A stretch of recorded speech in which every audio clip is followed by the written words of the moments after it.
Hi everyone, welcome back to my channel. आज मैं आपके साथ शेयर करूंगी सुरभि इंस्पायर्ड ब्लाउज, जिसे मैंने फैब्रिक की मदद से बनाया है। आप इसे दुपट्टे से भी आसानी से बना सकते हैं। सो फ्रेंड्स, वीडियो शुरू करने से पहले अगर आपने मेरे चैनल को सब्सक्राइब नहीं किया है तो प्लीज़ ज़रूर कर ले। सो फ्रेंड्स,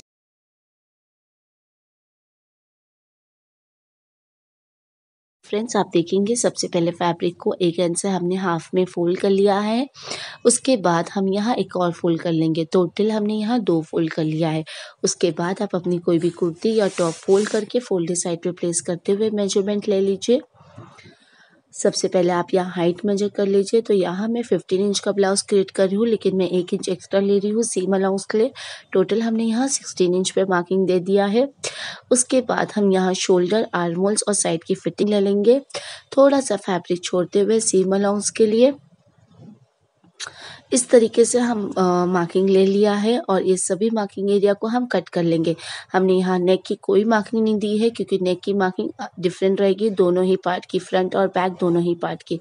इस तरीके से हमने मार्किंग एरिया को कट करते हुए हम इसे ओपन कर लेंगे। ओपन करने के बाद हम इसे मेजर कर लेंगे। ये मेरा फ्रंट है और ये मेरा बैक है, क्योंकि फ्रंट पार्ट की नेक की मार्किंग डिफरेंट रहेगी और बैक पार्ट की नेक की मार्किंग डिफरेंट रहेगी। तो सबसे पहले हम यहाँ फ्रंट पार्ट की मार्किंग करेंगे। तो फ्रंट पार्ट के फैब्रिक को लेते हुए हम इस तरीके से हाफ में इसे फोल्ड कर लेंगे।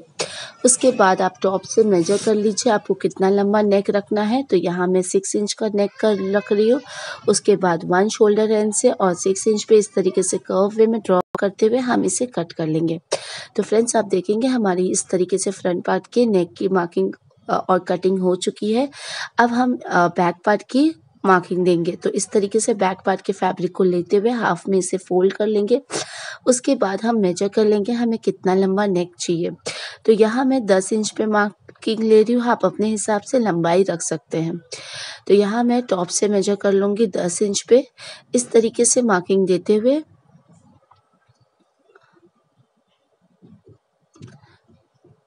उसके बाद वहाँ से हम 2.5 इंच पे मार्क कर लेंगे। इस तरीके से मार्किंग देते हुए हमारा जो शोल्डर का वन एंड है और इस तरीके से सभी पॉइंट्स को हम कर्व वे में ज्वाइन कर लेंगे। फ्रेंड्स, ज्वाइन करते हुए इसे भी हम कट कर लेंगे। फ्रेंड्स,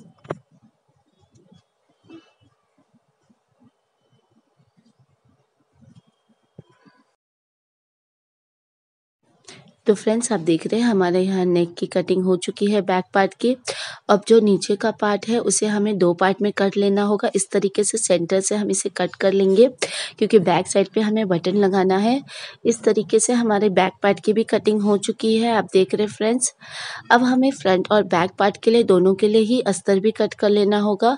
सेम इसी मेजरमेंट से हमने अस्तर भी कट कर लिया है। फ्रेंड्स, तो आप देखेंगे हमें अस्तर को इस तरीके से अटैच करते हुए अपना शोल्डर, नेक और आर्म होल्स और साइड भी स्टिच कर लेना होगा। इस तरीके से फ्रंट पार्ट को स्टिच कर लेना हो और बैक पार्ट पे हमें डोरिया लगाना है। तो डोरी हमने ऑलरेडी प्रिपेयर कर लिया है, इसे हम अस्तर के साथ अटैच कर लेंगे, क्योंकि काफ़ी नीट लुक आएगा। इस तरीके से हम सबसे पहले अस्तर को प्लेस कर लेंगे है दोनों ही साइड पे। उसके बाद हम उसके अंदर इस तरीके से डोरी डाल देंगे। ऊपर से एटलीस्ट हाफ इंच का गैप छोड़ते हुए आप डोरी को प्लेस करिए।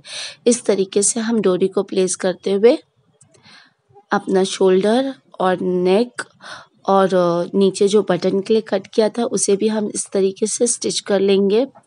उसके बाद हम आर्म होल्स भी स्टिच कर लेंगे, लेकिन ध्यान रखिए डोरी आपके अंदर होना चाहिए और साथ ही साथ हम साइड भी स्टिच कर लेंगे। तो फ्रेंड्स, आप देख रहे हैं हमने यहाँ स्टिच कर लिया है। अब जहाँ से ओपन है वहाँ से आप इस तरीके से इसे फ्लिप कर लीजिए। इस तरीके से हमने फ्रंट पार्ट को फ्लिप कर लिया है। सेम इसी तरीके से हमें बैक पार्ट को भी फ्लिप कर लेना होगा। तो आप देखेंगे हमारा one and back part already flip करके रखा है। सेम उसी तरीके से हम सेकंड पार्ट को भी फ्लिप कर लेंगे और किस तरीके से डोरी हमारी अंदर अटैच हो चुकी है और ये काफ़ी नीट लुक आएगा। अब हमें फ्रंट पार्ट पे टक्स लगाना है। तो टक्स लगाने के लिए हम दोनों ही साइड से 4 इंच पे मार्किंग दे देंगे इस तरीके से। उसके बाद हम लेंथ वाइज अगेन 4 इंच पे मार्क करते हुए एक स्ट्रेट लाइन ड्रॉ कर लेंगे। उसके बाद दोनों ही साइड से हम हाफ इंच इस तरीके से मार्किंग दे देंगे। उसके बाद दोनों ही पॉइंट्स को इस तरीके से स्लांट वे में हम ज्वाइन कर लेंगे।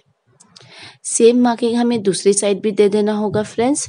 इस तरीके से हमारा टक्स लग जाएगा। तो फ्रेंड्स आप देख रहे हैं मैंने दोनों ही साइड से मार्किंग दे दिया है। उसके बाद फैब्रिक को इस तरीके से पकड़ते हुए स्लांट पोर्शन में हमें स्टिच कर लेना होगा।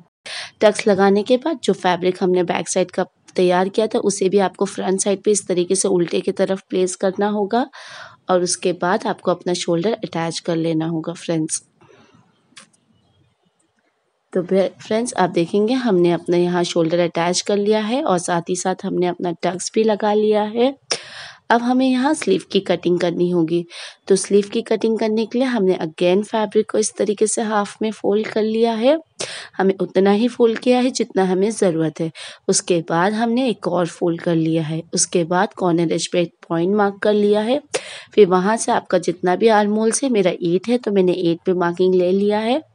फिर वहाँ से हमने 1.5 इंच और मार्किंग ले लिया इस तरीके से। फिर जो पॉइंट हमने ऊपर मार्क किया था और ये पॉइंट को, दोनों ही पॉइंट को हम इस तरीके से आर्म होल शेप में ड्रॉ कर लेना होगा। उसके बाद आप लंबाई देख लीजिए, आपको जितनी लंबी स्लीव क्रिएट करना है। मुझे यहाँ 5 इंच की स्लीव क्रिएट करना है क्योंकि बॉटम पे, स्लीव के बॉटम पे रफल आएगा। उसके बाद आप अपना आर्म्स का मेजरमेंट ले लीजिए। उसके बाद सभी पॉइंट्स को इस तरीके से जॉइन कर लीजिए। इस तरीके से हमारी दोनों ही स्लीव की कटिंग हो जाएगी फ्रेंड्स।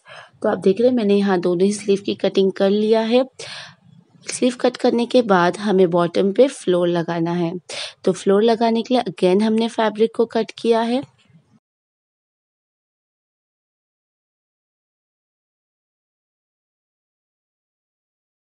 तो आप देखेंगे फ्रेंड्स मैंने फैब्रिक को यहाँ कट कर लिया है, जिसकी मैंने हाइट लिया है और 18 इंच और लेंथ लिया है 24 इंच। अपने जो आर्म्स का मेजरमेंट है आपके स्लीव का फ्लोर, उससे डबल आपको लेंथ लेना है। इस तरीके से आपको जो एक एंड है आपने जो फैब्रिक कट किया था उस पर आपको इस तरीके से प्लीट्स क्रिएट करना होगा एग्जैक्टली अपने स्लीव के फ्लोर के जितना। तो आप देख रहे हैं मैंने यहाँ प्लीट्स क्रिएट कर लिया है। उसके बाद स्लीव को सीधा रखेंगे और जो रफल आपने क्रिएट किया था उसे आपको उल्टा रखना होगा। इस तरीके से प्लेस करते हुए आपको स्टिच कर लेना होगा। इसी तरीके से आपको दोनों ही स्लीव को स्टिच कर लेना होगा फ्रेंड्स। तो आप देखेंगे मैंने यहाँ दोनों ही स्लीव पे अपना रफल को अटैच कर लिया है। उसके बाद मैंने ये लेस लगा रही हूँ, बहुत ही ब्यूटीफुल सा। आप कोई भी लेस लगा सकते हैं जहाँ आपका जोड़ आया है।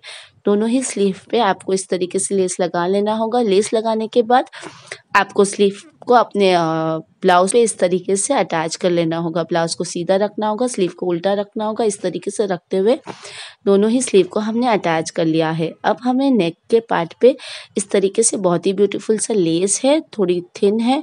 इस तरीके से हमें पूरे ही नेक के अराउंड पोर्शन पे लगा लेना होगा। तो फ्रेंड्स आप देखेंगे मैंने नेक पे लेस भी लगा लिया है और इसे इस तरीके से फ्लिप करते हुए हमें साइड भी स्टिच कर लेना होगा। तो फ्रेंड्स आप देखेंगे हमने यहाँ साइड भी स्टिच कर लिया है और साथ ही साथ बैक पोर्शन पे जो हमने डोरी लगाया था वहाँ पे हमने इस तरीके से कपड़े का, ब्लैक कलर के कपड़े से टैसल भी क्रिएट कर लिया है। आप कोई भी रेडीमेड लटकन भी लगा सकते हैं अपने डोरी पे और जो हमने कट किया था बैक पोर्शन पे उस पे आप बटन लगा लीजिए। इस तरीके से हमारा ब्लाउज रेडी हो चुका है और साथ ही साथ बॉटम भी हमने हेम कर लिया है फ्रेंड्स। तो आप देखेंगे हमारा आज का ब्लाउज रेडी हो चुका है फ्रेंड्स। अगर आपको मेरा आज का सिंपल सा DIY पसंद आया हो तो मेरे चैनल को सब्सक्राइब करिए, लाइक करिए, शेयर करिए और कमेंट करके ज़रूर मुझे बताइए कि आपको मेरा आज का वीडियो कैसा लगा। Till then thank you for watching, bye bye.